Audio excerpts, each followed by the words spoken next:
Olá pessoal, bem-vindos a mais um episódio do Serenel. O Benfica qualificou-se para a quarta ronda da Taça de Portugal, mas nem tudo são boas notícias. Se queres saber do que é que eu estou a falar, fica para ver este vídeo.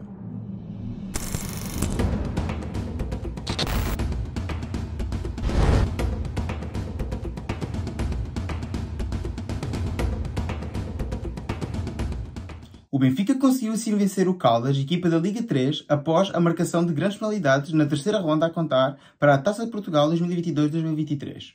O Benfica, que se apresentou assim no Estádio da Mata, nas Caldas da Rainha, estádio que tem lotação para cerca de 13 mil pessoas, que se encontrava quase com lotação esgotada. A equipa da casa, orientada por José Vala, entrou assim em campo num 3-4-3.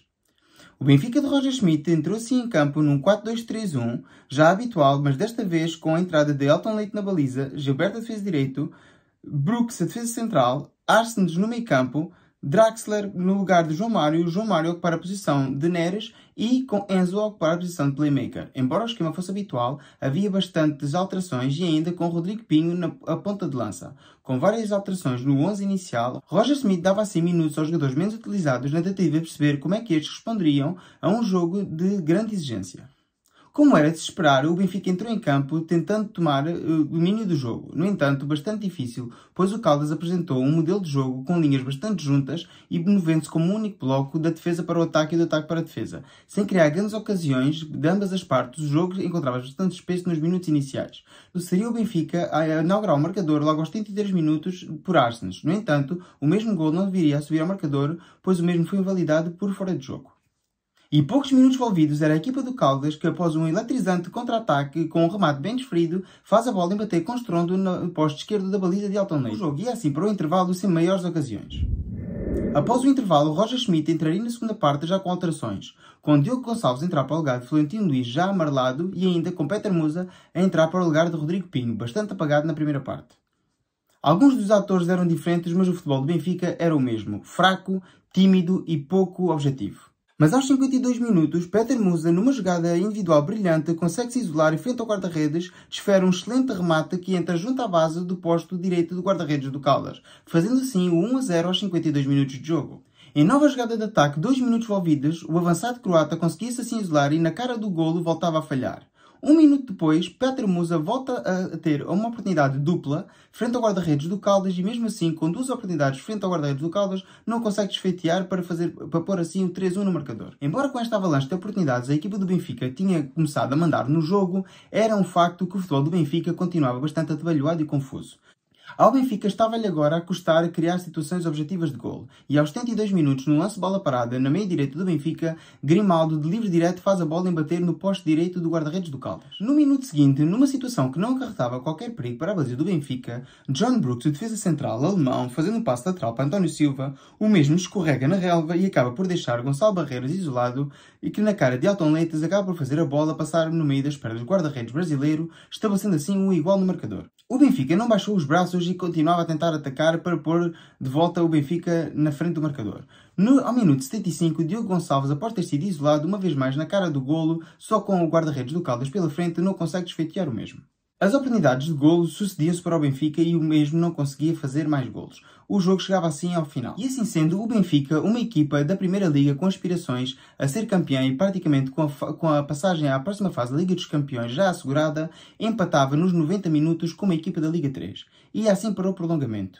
Não se avizinhava boas notícias para o Benfica e começava a parar a sombra de uma eliminação precoce na Taça de Portugal. As duas partes do prolongamento deram sem grandes intercorrências e nos 30 minutos as duas únicas situações de ressalvar para a parte dos encarnados foi um cabeceamento por cima ao minuto 96 por Peter Musa uma vez mais a falhar na cara do golo e ainda um remate com estrondo aos 98 minutos após o remate fora da área de Enzo Fernandes. Se olharmos para a estatística, vemos claramente que o Benfica dominou o jogo, com 74% de posse de bola, 24 remates efetuados à baliza, sendo que 13 foram efetuados dentro dos 3 postes e 15 cantos, o Benfica dominou a partida. No entanto, para quem viu o jogo, foi claramente evidente que o Benfica não dominou nenhum dos momentos do jogo. Nem sequer dominou o momento defensivo, tendo vários erros defensivos e muito menos o momento ofensivo, onde após criar diversas oportunidades de golo, os avançados do Benfica consequentemente e consistentemente falhavam as mesmas frente ao guarda-redes do Caldas. Chegávamos assim à situação constrangedora de empate após 120 minutos de jogo. O Benfica estava agora perante uma situação bastante complicada, pois os nervos avizinhavam-se na equipa do Glorioso e a equipa do Caldas parecia bastante confiante. A tanda de penaltis começou com Enzo Fernandes a inaugurar o marcador para a equipa das Águias e com Diogo Clemente no primeiro penalti a serviço do Caldas a mandar a bola por cima da barra. A estrela do Benfica parecia estar de volta, e com Ristic, Arsens e Chiquinho a marcar os seus penaltis e os jogadores do Caldas a marcarem também os seus, e chegando ao quinto penalti, cabia agora assim a missão a João Mário marcar o golo de que daria a vitória ao Benfica na partida e faria com que o Benfica passasse à próxima fase da Taça de Portugal. João Mário, com já a sua calma habitual, acabou por meter a bola dentro das redes, fazendo assim espantar os fantasmas que já se avizinhavam de épocas anteriores, com uma miserável eliminação numa ronda precoce. Ora, agora analisando um pouco mais o futebol do Benfica, como já é normal nesta parte do vídeo, costumo dar os meus 3 destaques. Desta vez não vou dar os meus 3 destaques positivos, mas vou sim dar os meus 3 destaques negativos. Em primeiro lugar, gostaria de destacar a figura de Elton Leite. Bastante inseguro entre os postos, nada que nós já não soubéssemos, o guarda-redes brasileiro esteve muito aquém das expectativas. Tendo sido a primeira oportunidade desta época de mostrar algum serviço, falhou rotundamente. Não só falhou na situação do golo, como falhou em várias intervenções, mostrando-se inseguro e mostrando a pouca capacidade que tem para representar a equipa encarnada. O meu segundo destaque negativo da noite vai claramente para António Silva. O jovem jogador encarnado já tinha falhado no jogo anterior e volta agora assim a falhar. Não está em causa a qualidade de António Silva, mas como já disse no vídeo anterior, está em causa sim o que a comunicação social tem feito com este rapaz. A exacerbação das capacidades deste rapaz, pondo já a um nível como o próximo Beckenbauer, como já disse no anterior vídeo, claramente não o é. É um jogador com um grande prospecto e é um jogador que vem da formação.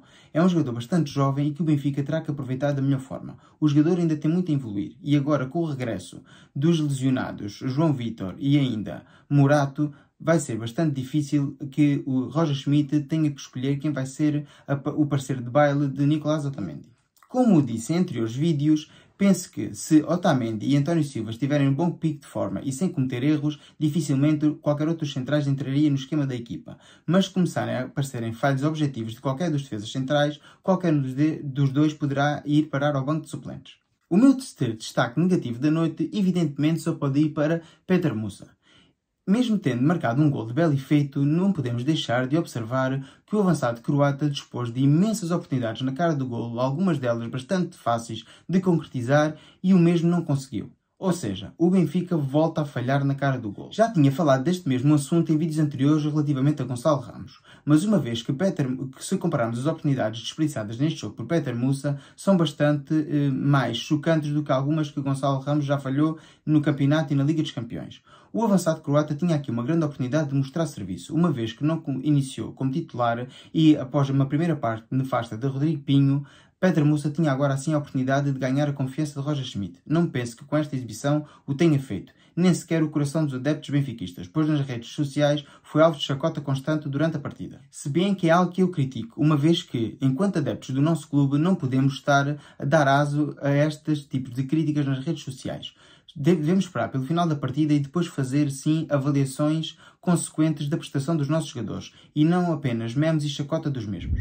Nesta partida, na minha opinião, existiu um MVP. Claramente, para mim, foi Enzo Fernandes, o único jogador do Benfica que, na minha opinião, se salvou e que teve uma exibição acima da média. Foi um jogador que batalhou, jogou numa posição diferente de playmaker. Muitas vezes, na primeira parte, teve que juntar à dupla de pivôs de Tino e Arsens para conter o meio-campo do Caldas. Fez uma exibição muito boa, tentando sempre ser objetivo no lançar do contra-ataque do Benfica e tentando armar o jogo do Benfica desde os primeiros minutos iniciais. Como eu já disse anteriormente, é claramente o melhor médio da equipa encarnada e é bastante importante que este jogador tenha descanso. A ideia de Roger Schmidt com certeza não seria que este jogador jogasse os 120 minutos. No entanto, devido às características da partida e à condicionante do resultado, Roger Schmidt não teve outra opção que se não levar Enzo Pérez até ao final da partida e ainda o mesmo a bater o primeiro penalti. Agora, por fim, uma palavra para Roger Schmidt. Penso que Roger Schmidt não subestimou o adversário. Embora tenha dito o mesmo na conferência de imprensa, o que Roger Schmidt não contava foi com a capacidade guerreira e coesa da equipa do Caldas. As equipas do campeonato português e dos escalões inferiores são conhecidas muitas vezes por serem bastante batalhadoras nos terrenos de jogo. Muito mais num terreno de jogo que é muito mais pequeno do que o que Roger Schmidt está habituado a jogar e com um público muito mais chegado ao terreno de jogo e com o suporte da massa associativa do Caldas que foi brilhante durante toda a noite apoiando a equipa local.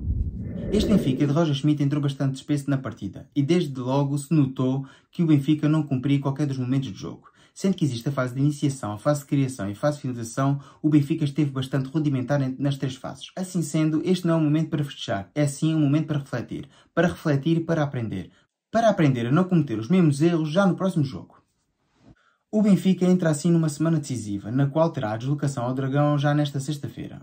Roger Schmidt terá que preparar a partida e mentalizar os jogadores do Benfica que isto foi apenas um percalço numa época que vem sendo brilhante. Os jogadores do Benfica têm que rapidamente esquecer e ultrapassar este episódio e mentalizar-se que o jogo contra o Porto será jogado em condições completamente diferentes. A equipa do Porto pretende assim tentar voltar a ganhar pontos à equipa do Benfica e para tal a equipa do Roger Schmidt tem que entrar em campo desde o minuto inicial com a mentalidade que entra no jogo para vencer. O Benfica tem que ir ao Estádio do Dragão para ganhar, tem que trazer lá os 3 pontos e assim cimentar-se na liderança do Campeonato Português.